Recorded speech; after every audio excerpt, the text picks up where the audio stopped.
Dr. Lisa Carter walked through the nursery wing of the space station Meridian. Her soft shoes made no sound on the metal floor. She carried a tray of food bowls, each one different from the others. Some held raw meat. Others had strange fruits that glowed in the dark. One bowl had what looked like moving insects. The nursery was not like any human daycare center. The walls were thick and reinforced with special metals. The windows were small and covered with protective shields. Warning signs in 12 different alien languages covered the doors. Most beings in the galaxy would never dare to enter this place, but Lisa smiled as she pushed open the first door. Inside, 3 young creatures played on the floor. They looked like baby dinosaurs, but their scales were black and green. Their claws were already sharp, even though they were only 6 months old. These were Vorthic cubs, the children of the galaxy's most feared pack hunters. "Good morning, Rex, Luna, and Spike," Lisa said in a gentle voice. She had given them simple names that were easy to remember. Their real Vorthic names were too difficult for human tongues to pronounce. The 3 cubs ran to her with excited chirps. Rex, the largest, reached her first. He stood on his back legs and put his front paws on her waist. His claws were longer than human fingers, but he was careful not to scratch her. Lisa scratched behind his ears. "Are you hungry, big guy?" She placed their food bowls on the floor. The cubs dove in, making happy growling sounds as they ate. Lisa watched them with the same look a human mother might give her own children. The next room held 2 different creatures. They were about the size of large dogs, but their fur was completely black. Their eyes glowed yellow in the dim light. When they opened their mouths, Lisa could see rows of sharp teeth. These were Shadowmaw pups, night hunters whose saliva could burn through metal. "Hello, Shadow and Midnight," Lisa said softly. The pups were more shy than the Vorthic cubs. They approached slowly, sniffing the air. Lisa knelt down and let them smell her hands. After a moment, they nuzzled against her. Palms. The last room was different from the others. It was larger and had stronger walls. Inside, a single creature sat in the corner. It was already 4 feet tall, even though it was still a baby. Its muscles were visible under its gray skin. Its eyes were completely black, with no white showing. This was an apex youngling, a member of the most dangerous species in the galaxy. "Good morning, Titan," Lisa said as she entered. She moved slowly and kept her voice calm. The apex youngling looked up at her. For a moment, they stared at each other. Then, the massive creature made a sound like a cat's purr and walked over to her. Lisa smiled and touched his head. "You're getting bigger every day." Outside in the hallway, 3 alien adults watched through the viewing windows. They had been standing there for an hour, but they still could not believe what they saw. A human, one of the weakest species in the galaxy, was taking care of their most precious children. Commander Zethkar was the first to speak. He was a full-grown Vorthic, 8 feet tall and covered in scars from many battles. His claws could cut through steel, and his bite could crush bones. But when he looked at his cubs playing with the human, he felt afraid. "This is wrong," he said in his deep, rumbling voice. "She is prey. Our cubs should be learning to hunt creatures like her, not playing with them." Next to him stood Velthra, the Shadowmaw matriarch. Her fur was silver with age, and her eyes held the wisdom of many hunts. She had killed more prey than any other member of her species. "My pups think she is their mother," she said. "They run to her instead of to me. This is not natural." The 3rd alien was the largest of all. Kather was an adult apex, 9 feet, tall and weighing as much as a small car. His species did not live in groups. They hunted alone and trusted no one. "My youngling should fear all other beings," he said, "but he shows no fear of the human. How will he learn to be strong?" Director Alan Brooks joined them in the hallway. He was a middle-aged human with gray hair and kind eyes. He had been running the nursery program for 5 years. "Gentlemen, lady," he said with a nod, "I know this is difficult for you to understand." "Difficult?" Zethkar turned to face him. "It is impossible. Your species is weak. You have no claws, no fangs, no natural weapons. You could not survive one day in the wild on our worlds. How can you protect our young?" Alan smiled. "Would you like to see the statistics? In the past 5 years, we have raised over 200 younglings from various predator species. Our success rate is 98%. The younglings we care for grow up to be healthier, smarter, and more stable than those raised by their own kind." Velthra's ears flattened against her head. "You speak of numbers, but what of strength? What of the hunting spirit? Our pups must learn to be killers." "And they will," Alan said. "But not yet. Right now, they need to learn other things. They need to feel safe. They need to trust. They need to understand that the world is not always dangerous." Through the window, they watched Lisa playing with the Vorthic cubs. She was on her hands and knees, letting them pounce on her back. The cubs were careful not to hurt her, but they were practicing their hunting moves. Lisa laughed as they tumbled over each other. "See how they play?" Alan pointed. "They are learning to control their strength. They are learning the difference between play and real fighting. When they are older and stronger, they will remember this. They will know when to be gentle and when to be fierce." Cather made a sound like distant thunder. "Apex do not play. We hunt or we die. And that is why so many young Apex die before they reach adulthood," Alan said quietly. "They do not learn to judge situations. They attack everything, including things that could help them. The youngling we are raising will be different. He will be just as strong as any other Apex, but he will also be wise." The 3 aliens watched in silence as Lisa finished her morning routine. She cleaned the rooms, refilled water bowls, and checked each youngling for any signs of illness. She spoke to each one in a soft voice, telling them about her plans for the day.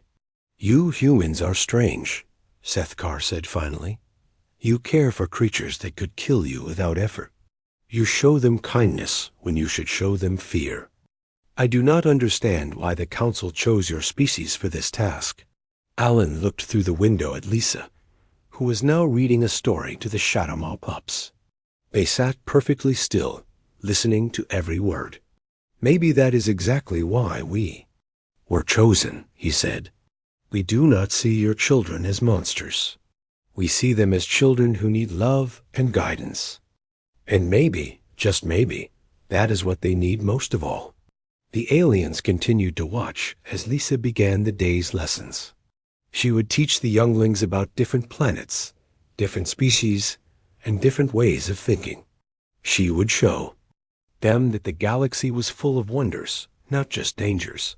But most importantly, she would show them that sometimes the strongest thing you can do is choose to be gentle. 3 days later, everything changed on the space station Meridian. Lisa was feeding the younglings their breakfast when alarms began to sound throughout the station. The lights switched from white to red, and a voice spoke over the speakers. In the common language of the galaxy, "All personnel report to emergency stations. This is not a drill. We have received word that the Galactic Council is in crisis. Several member species are withdrawing from the peace treaty." Lisa's hands shook as she set down the food bowls. The younglings could sense her fear. Rex, the largest Vorthic cub, whimpered and pressed against her leg. The Shadowmaw pups huddled together in the corner, their eyes wide with worry. Director Brooks rushed into the nursery. His face was pale, and sweat beaded on his forehead. "Lisa, we have a problem. The parents are demanding their children back. They're saying the station is no longer safe." Before Lisa could respond, heavy footsteps echoed in the hallway. Commander Zethkar appeared in the doorway, followed by 2 other adult Vorthig. They were in full battle gear, with metal armor covering their scales and weapons strapped to their backs. "Give us our cubs," Zethkar demanded. His voice was deeper than before, filled with the authority of a military leader. "The peace is broken. War is coming. Our young must be with their own kind." Lisa stepped in front of the 3 cubs. "No, they're not ready. They're too young to understand what's happening. Moving them now would be traumatic." Zethkar's eyes narrowed. "You forget your place, human. These are not your offspring. You are only their keeper. We are taking them home." "I am their caregiver," Lisa said firmly. "And I will not let you take them while they're scared and confused. Look at them." The 3 adults looked down at the Vorthig cubs. Rex was hiding behind Lisa's legs, his small body trembling. Luna and Spike were clinging to each other, making soft crying sounds. When they saw their father in his armor, they backed away in fear. "They do not recognize you," Lisa continued. "You look like a stranger to them. A dangerous stranger." Zethkar removed his helmet, revealing his scarred face. "I am their father. They will learn to obey." But the cubs did not run to him. Instead, they moved closer to Lisa. She knelt down and gathered them against her, speaking in a calm voice. "It's okay, little ones. Everything is going to be okay." The scene repeated itself throughout the station.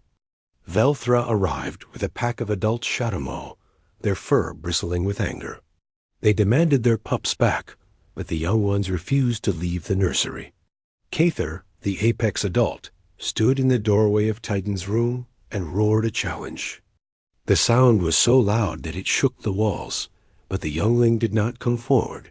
Instead, he hid behind the bed and called for Lisa. Jake Morrison, the head of station security, tried to mediate. He was a tall man with graying hair and a calm manner that had helped him solve many problems over the years. "Everyone needs to stay calm," he said. "We can work this out." "There is nothing to work out," Velthra snarled. "The galaxy is at war. Our young must learn to fight." "They are children," Jake replied. "They need stability, not chaos." "You humans do not understand," Cather said. His voice was like rolling boulders. "Strength comes from hardship. Our young must face danger to become strong." Lisa looked up from comforting the cubs. "And what happens when they break instead of becoming strong? What happens when they become so afraid that they cannot think clearly? You're asking me to traumatize them." "You speak of trauma," Zethkar said with disgust. "We speak of survival. The galaxy is not a safe place. Our young must learn this truth." "They will learn it," Lisa said, "when they are ready.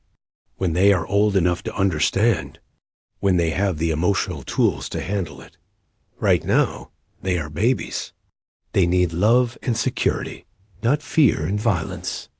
The argument continued for hours. More alien parents arrived, all demanding their children back. The station's human staff tried to explain why it was better to wait, but the aliens would not listen. They spoke of honor, of strength, of the need to prepare for war. Dr. Kevin Taylor, the station's child psychologist, joined the discussion. He was a young man with a gentle face and a soft voice. "In human development, we have learned that children need a foundation of safety before they can handle stress. If you take them now, while they are afraid and confused, you may damage them forever." "Human children are weak," Velthra said. "Ours are stronger." "No," Kevin said quietly. "Children are children, regardless of species. They all need the same basic things: food, shelter, love, and security. Without these things, they cannot grow properly." The aliens did not want to hear this.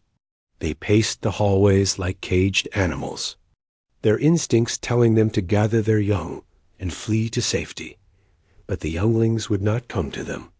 After months of human care, the cubs and pups had formed strong bonds with their human caregivers.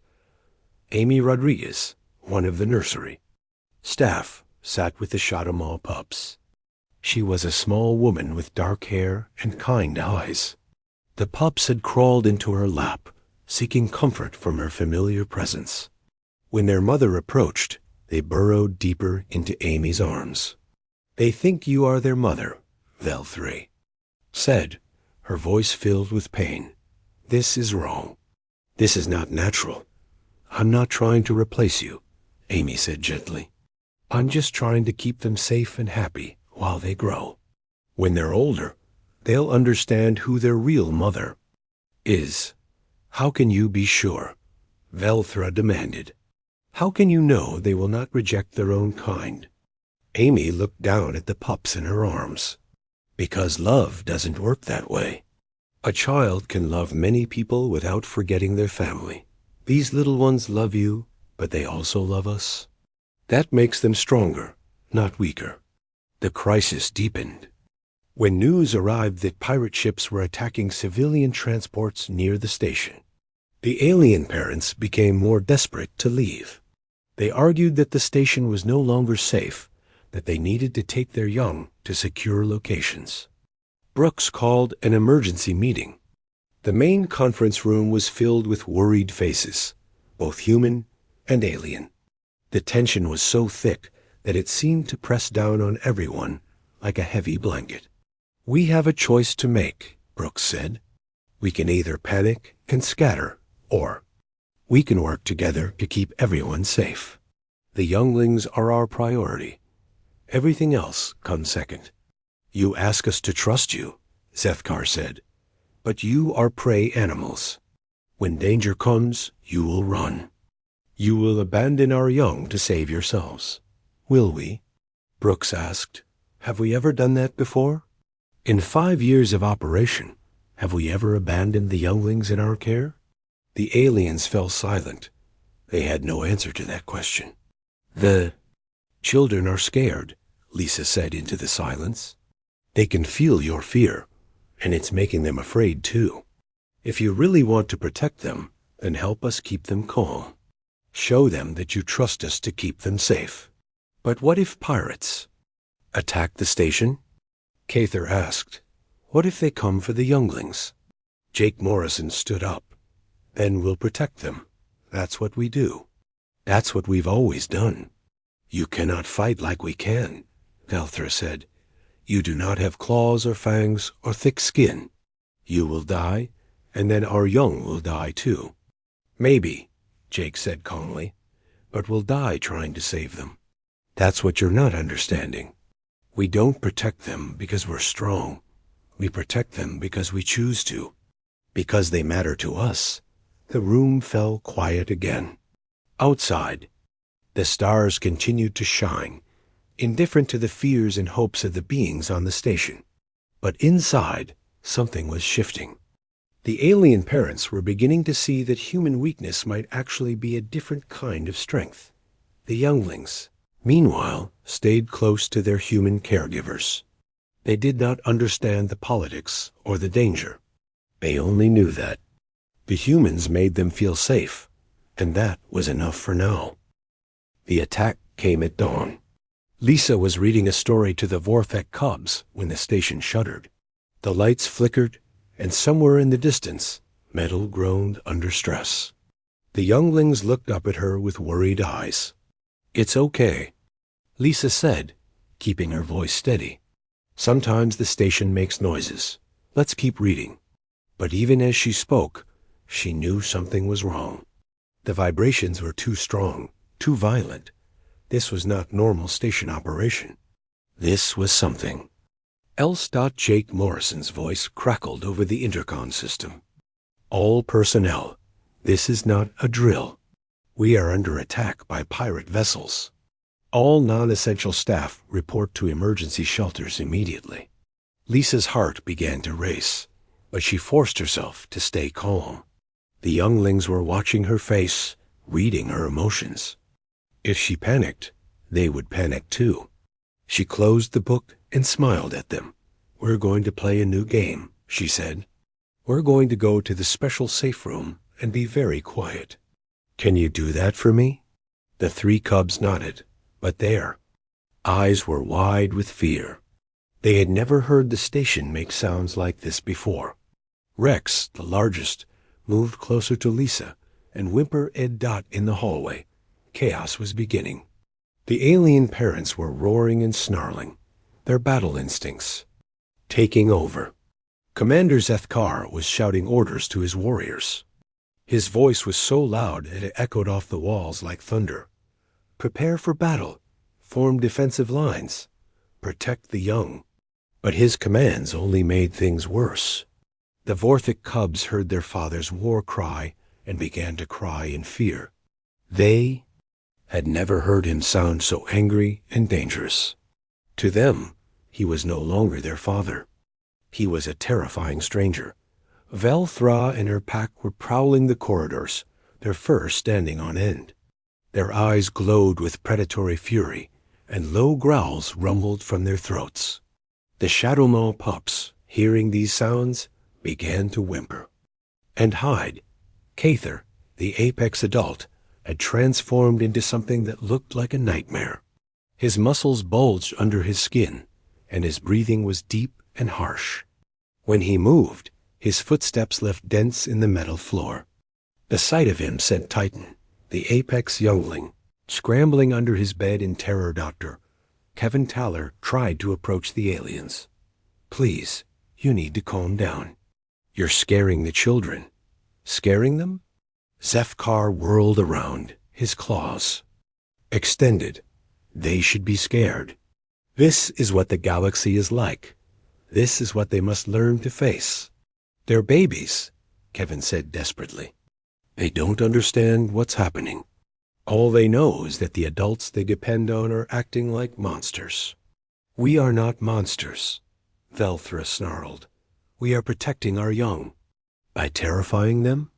Amy Rodriguez had appeared in the hallway, carrying both Shadowmaw pups. The little creatures were clinging to her shirt, their eyes squeezed shut. "Look at them. Really look at them. Are they feeling protected right now?" The aliens paused for a moment, looking at their offspring. The younglings were not running toward their parents for protection. Instead, they were hiding from them, seeking comfort from the humans. Not another explosion shook the station. This one was closer, and the lights went out for several seconds. When they came back on, they were dimmer than before. Emergency lighting cast red shadows on the walls. "The pirates have breached the outer hull," Jake's voice announced. "All security teams to Sector 7.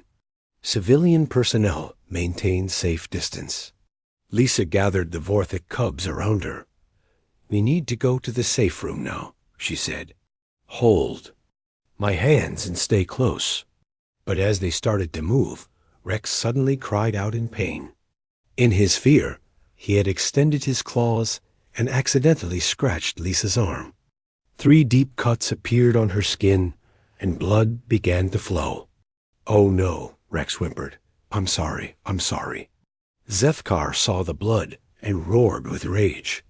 "He has injured you. Step away from him. He is dangerous." But Lisa did not step away. Instead, she knelt down and looked Rex in the eyes. "It's okay, sweetheart. I know you didn't mean to hurt me. You're scared, and that's okay. Everyone gets scared sometimes." She pulled a bandage from her pocket and wrapped it around her arm. Then she gathered Rex into a gentle hug. "I'm not angry with you. I'm not afraid of you. I love you, and I'm going to keep you safe." The young Vorthic pressed his face against her shoulder and cried. His claws were still extended, but he was being very careful not to scratch her again. Dr. Taylor was helping to move the other younglings to the emergency shelter. It was a reinforced room in the center of the station, designed to protect civilians during emergencies. The walls were thick enough to stop most weapons, and the air supply was independent from the rest of the station. "In here, everyone," Taylor called. "This is the safest place on the station." But as the humans and younglings entered the shelter, the alien parents hesitated. Their instincts told them to fight, to hunt down the attackers, to show their strength. The idea of hiding in a small room felt like cowardice to them. "We should be fighting," Cather growled. "We should be hunting the pirates. And leave your children?" Lisa asked. She was still holding Rex, who had calmed down but was still clinging to her. "They need you here. They need to know that you care more about their safety than about glory."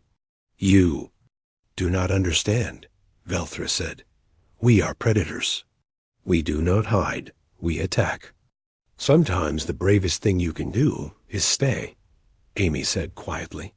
She had managed to calm the Shadowmaw pups, who are now sleeping in her arms. Sometimes protecting someone means giving up what you want to do. Another explosion rocked the station. This one was much closer, and they could hear the sound of metal being torn apart. The pirates were getting closer to the civilian areas in the shelter, the younglings huddled together. But they were not huddling with their own species. Instead, they were clustering around the humans who had cared for them. Rex and his siblings pressed close to Lisa.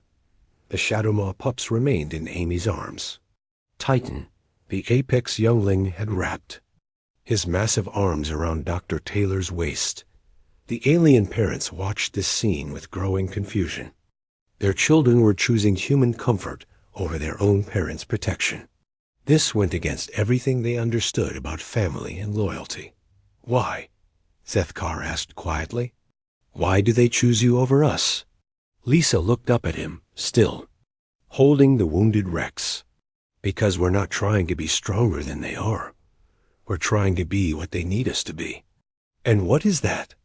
Velthra demanded. "Safe," Lisa said simply. "We're trying to be safe. Not dangerous, not powerful, not scary, just safe." The sounds of battle were getting closer. Through the shelter's communication system, they could hear Jake Morrison coordinating the defense. His voice was calm and professional, but they could tell the situation was getting worse. "Security teams fall back to Sector 5, Jake's voice sighed. "Civilian areas are now compromised. All non-combatants remain in shelters." Cather's massive fists clenched. "I should be out there. I should be fighting." "Your youngling needs you here," Dr. Taylor said. Titan was still holding on to him, but his black eyes were fixed on Cather. "He's watching you. He's learning from you." "What do you want him to learn?" "I want him to learn to be strong," Cather said. "He's already strong," Taylor replied. "Look at him. He's 8 feet tall and weighs more than any human. He could break down that door if he wanted to. But he's choosing to stay close to people who make him feel safe. That's not weakness. That's intelligence." Suddenly, the shelter door burst open. But it was not pirates who entered. It was Director Brooks, carrying a small alien child that none of them had seen before. The child was injured and crying, speaking in a language that none of them recognized. "We found her in the damaged section," Brooks said, breathing hard. "Her family's ship was destroyed. She's alone and scared." The child was not a predator species. She was small and fragile, with soft fur and large eyes. She was exactly the kind of creature that the younglings had been taught to hunt. But something remarkable happened. Rex, still bleeding from his own scratches, pulled away from Lisa and approached the frightened child. He made soft cooing sounds and gently touched her hand with his claw, being very careful not to hurt her. The Shadowmaw pups left Amy's arms and curled up around the child, sharing their warmth. Titan, despite his massive size, sat down next to her and began to hum a lullaby that Dr. Taylor had taught him. The alien parents watched in amazement. Their children, the offspring of the galaxy's most feared predators, were comforting a creature that should have been their prey. "This is what we've been trying to teach them," Lisa said softly. "Not to be weak, but to choose when to be gentle. Not to never fight, but to know when fighting is necessary and when it isn't. Outside the shelter, the battle raged on. But inside, something important was happening. The younglings were learning that true strength sometimes meant protecting those who were smaller and weaker than themselves. The battle outside grew worse. The shelter shook again and again as explosions echoed through the station. The lights flickered constantly, and the air recycling system made strange noises. Everyone in the shelter could hear the sounds of weapons. Fire and shouting in the corridors. Commander Zethkar paced back and forth like a caged animal. His claws scraped against the metal floor with each step. "I cannot stay here while my warriors fight and die," he growled. "This is not right. This is not what a leader does." "Your warriors are trained soldiers," Lisa said. She was still tending to Rex's emotional needs while also caring for the injured alien child.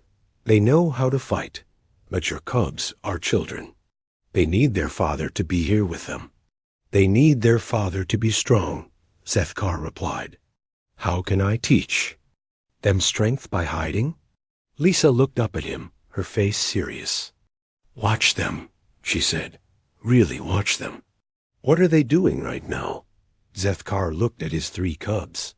Rex was gently stroking the injured child's fur, making soft, comforting sounds. Luna and Spike were bringing her small toys and food, trying to make her feel better. They were using their natural hunting instincts not to hurt, but to care. "They are wasting time with prey," Zethkar said, but his voice was less certain than before. "They are learning empathy," Dr. Taylor corrected. "They are learning that being strong means protecting others, not just themselves." Velthra was watching her own pups with growing confusion. Shadow and Midnight had curled up next to the alien child, keeping her warm with their body heat. Shadowmaw were solitary hunters by nature. They were not supposed to care for other species. "This is wrong," Velthra whispered. "My pups should not care for prey animals. They should be learning to hunt them." Amy Rodriguez looked at the Shadowmaw matriarch with sad eyes. "And what happens when they grow up? Do they hunt everything they meet? Do they live alone and afraid, trusting no one?" "They live strong," Velthra said. "They live free. They live empty," Amy replied. "Without connection, without love, without the ability to work with others." "Is that really what you want for them?" The alien child had stopped crying. Surrounded by the young predators, she felt safe for the first time since. Her family's ship was destroyed. She did not understand that these creatures were supposed to be her enemies. She only knew that they were being kind to her. Cather watched his son Titan with growing amazement. The young Apex was using his massive strength to build a protective barrier around the alien child, arranging cushions and blankets to make her comfortable. His movements were gentle and careful, nothing like the violent aggression that Apex were known for. "He is too gentle," Cather said, but his voice lacked conviction. "Apex must be fierce. We must be feared." "Why?" Dr. Taylor asked. "Why must you be feared?" Cather was quiet for a long moment. "Because if others do not fear us, they will try to hurt us. Fear keeps us safe." "And what about love?" Taylor asked. "What about trust? What about friendship?" "Don't these things also keep you safe?" "Love is weakness," Cather said automatically. But as he watched his son caring for the small alien child, the words felt hollow. Another explosion shook the station, closer than before. The lights went out completely for several seconds. In the darkness, they could hear the sound of metal, tearing and debris falling. When the emergency lighting came back on, several of the younglings were crying, but they were not crying for their parents. They were crying for their human caregivers. Rex crawled into Lisa's lap, even though his claws left small tears in her clothing. The Shadowmaw pups pressed against Amy's legs, seeking comfort from her familiar presence. Titan wrapped his arms around Dr. Taylor and refused to let go. "Do you see?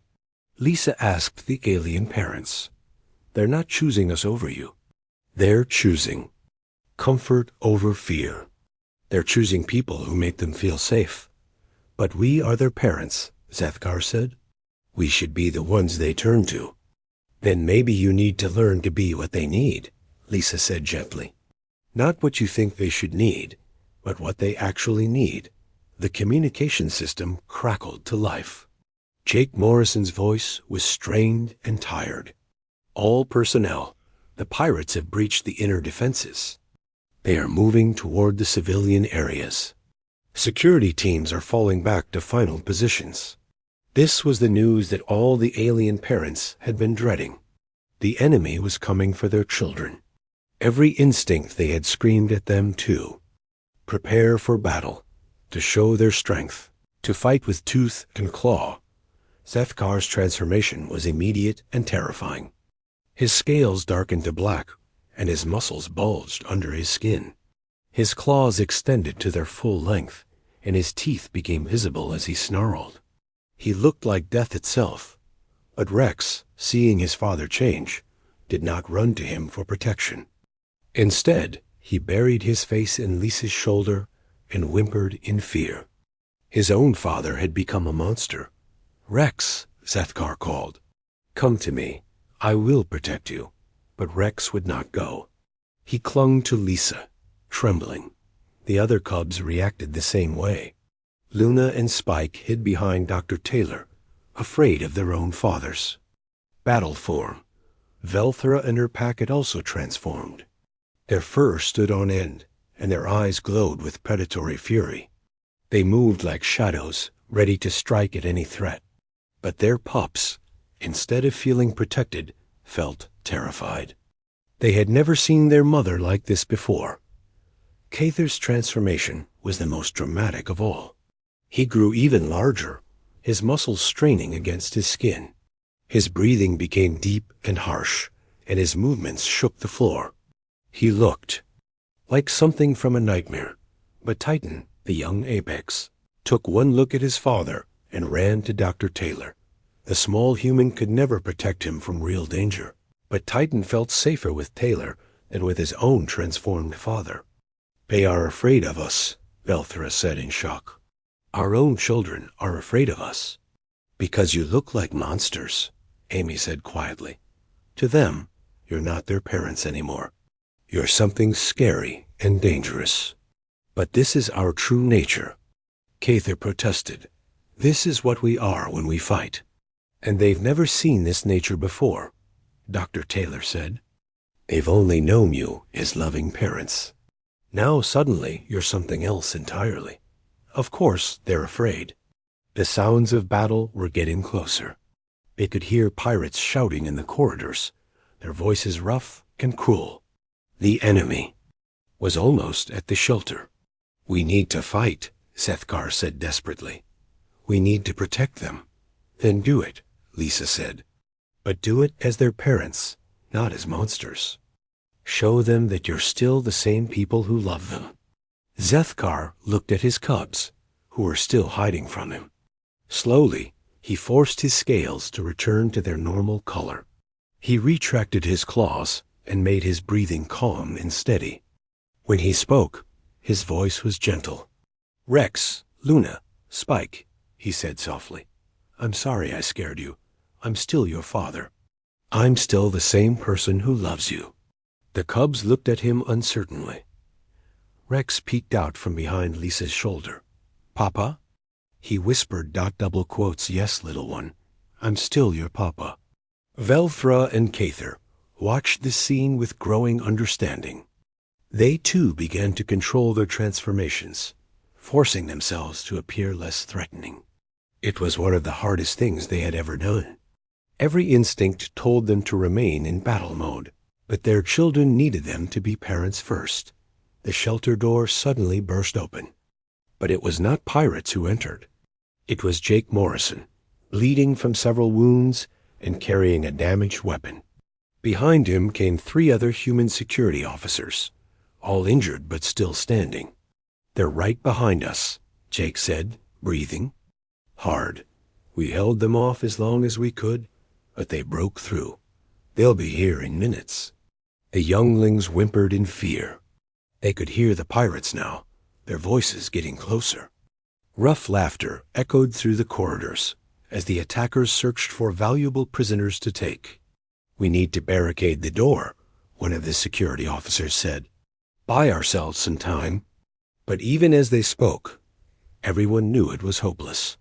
The pirates had heavy weapons. A barricade would only delay them for a few minutes at most. Lisa looked around the shelter at all the frightened faces. The younglings were terrified, but they were still clinging to their human caregivers. The alien parents were struggling between their protective instincts and their need to comfort their children.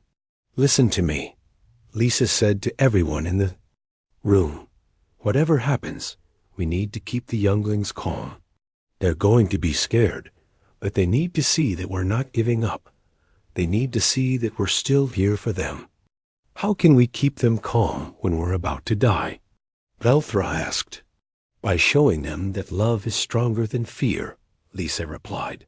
"By proving that some things are worth protecting, no matter what the cost." The sounds of the pirates were getting closer. Heavy footsteps echoed in the corridor outside. Weapons charged with deadly energy.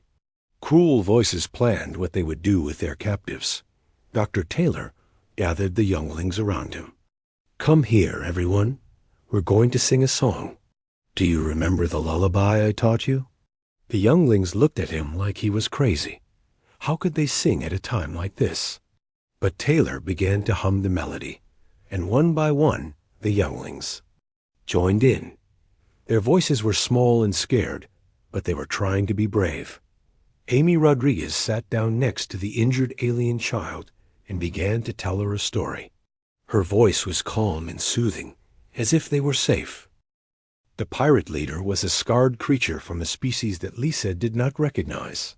His skin was covered in metal implants, and his eyes glowed with artificial light. He carried weapons that hummed with dangerous energy. Behind him stood 6 other pirates, all armed and ready for violence. "Well, well," the leader said, looking around the shelter. "What do we have here?" "The famous human caregivers and their pet monsters." "They're not pets," Lisa said, stepping forward. "They're children." The pirate laughed, a sound like breaking glass. "Children? These are the offspring of the most dangerous species in the galaxy. Do you really think we're afraid of babies?" But even as he spoke, he and his crew were backing away slightly.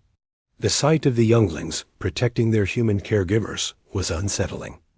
It went against everything they knew about predator behavior. Rex, still standing in front of Lisa, made a small growling sound. "You go away." "You mean, Lisa, good." The other younglings added their voices to his. They were trying to sound fierce, but their voices were still small and scared. However, their courage was real. They were willing to fight to protect the humans who had cared for them. "How touching," the pirate leader said. "But you're all coming with us. A council will pay well for the return of these younglings, and the humans will make excellent slaves." No, the word came from Zethkar, but his voice was different now. It was not the battle roar of a predator.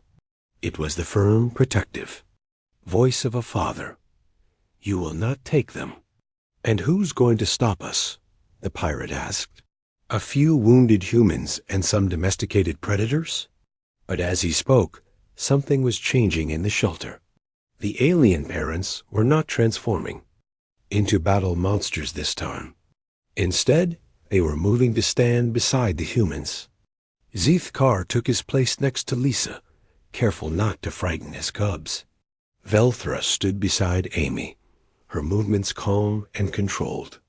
Cather positioned himself near Dr. Taylor, but his posture was protective rather than aggressive. "We are," Zethkar said simply. "All of us, together." The pirate leader's confidence wavered. He had expected to find terrified civilians and maybe a few security guards. Instead, he was facing a united group of predators and humans, all willing to fight for the younglings. You're working together? One of the other pirates asked in disbelief. Predators and prey, side by side? We're not predators and prey, Dr. Taylor said quietly. We're just parents, all of us. And we're protecting our children. The battle that followed was unlike anything the pirates had expected. The humans fought with determination and intelligence, using their knowledge of the station's layout to their advantage. The alien parents fought with all their natural strength, but they controlled their aggression, making sure not to frighten the IOUNGLINGS. Jake Morrison and his security team provided cover fire while the civilians moved to better positions. Lisa grabbed Rex and his siblings, keeping them low and safe. Amy shielded the Shadow Mall pups with her own body. Dr. Taylor tried to protect both, Titan and the injured alien child, but the pirates were well-armed and experienced. The defenders were being pushed back, and several people were already wounded. It looked like the battle would be lost. Then something extraordinary happened. The younglings, seeing their human caregivers in danger, began to fight back. But they did not fight like wild animals. They fought like the humans had taught them to fight, with intelligence, with teamwork, and with purpose. Rex and his siblings used their natural agility to distract the pirates, darting between their legs and making them stumble. The Shadow Mole.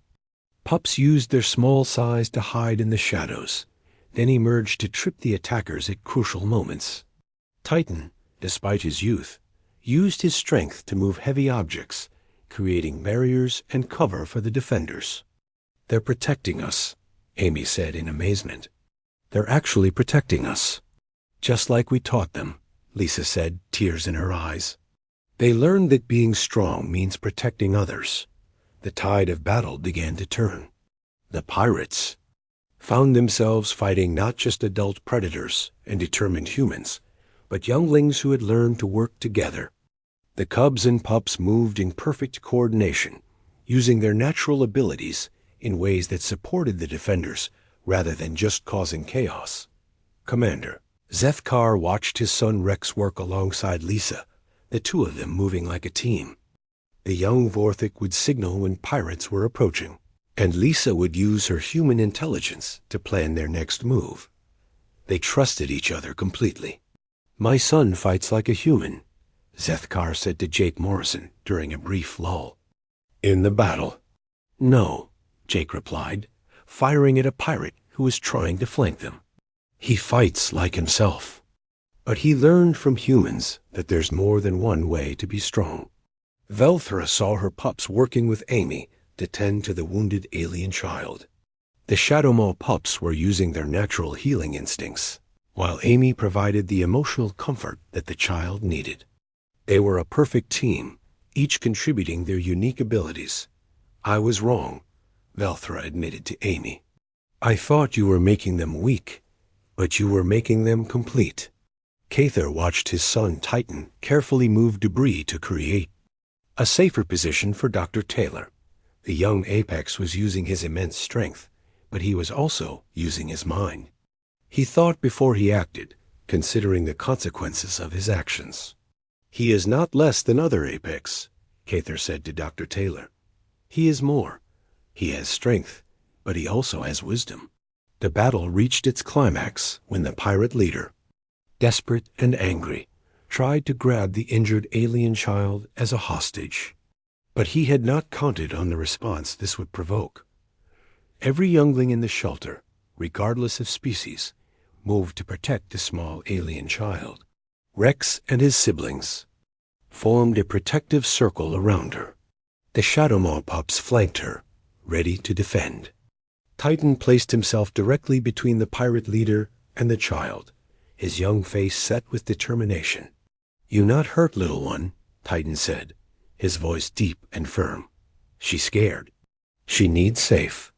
The pirate leader raised his weapon, but he found himself facing not just one young apex, but all the younglings together. They were small, but they were united. They had learned that together, they were stronger than any individual threat. Stand down, Jake Morrison said, his weapon trained on the pirate leader. It's over. You're outnumbered, and you're outmatched. The pirate leader looked around the shelter. His crew was defeated. The defenders were united, and the younglings were protecting each other like a real family. He had never seen anything like it. This is impossible, he said. Predators don't protect prey. Different species don't work together. This goes against the natural order. Maybe the natural order was wrong, Lisa said, still holding Rex close. Maybe there's a better way. The pirates were captured and led away. The immediate danger was over, but the real victory was just beginning to be understood. The alien parents looked at their children with new eyes. They are not just our offspring, Zefkar said quietly. They are individuals. They have learned things that we never taught them. They have become something new. They learned from us, Lisa said, but we learned from them too. They taught us that love can cross any barrier, even the one between predator and prey. What happens now? Velthra asked. Our children are changed. They are not fully our species anymore, but they are not human either. What are they? Dr. Taylor smiled as he watched all the younglings playing together, the injured alien child now part of their group. They're the future, he said. They're what the galaxy could become if we all learned to work together. In the days that followed, the story of the battle spread throughout the Galactic Council. The news that predator younglings had fought alongside humans to protect a member of Avar. Prey species shocked the galaxy. Many beings could not believe it was true, but the younglings themselves were proof that it was possible. They had learned to be strong without being cruel, to be protective without being aggressive, to be fierce when necessary, but gentle when possible. The alien parents made a decision that surprised everyone, including themselves. They asked the humans to continue caring for their children, but not as servants or employees. They asked them to be partners, to help raise a new generation that would be better than those that came before. We are predators, Sefkar said at the formal ceremony. We are strong, we are fast, we are dangerous. But we are not complete. We need what you humans have. We need your gentleness, your wisdom, your ability to love without condition. And we need you too, Lisa replied. You have strength we lack, courage we admire, and loyalty we respect. Together, we can raise children who have the best of both worlds.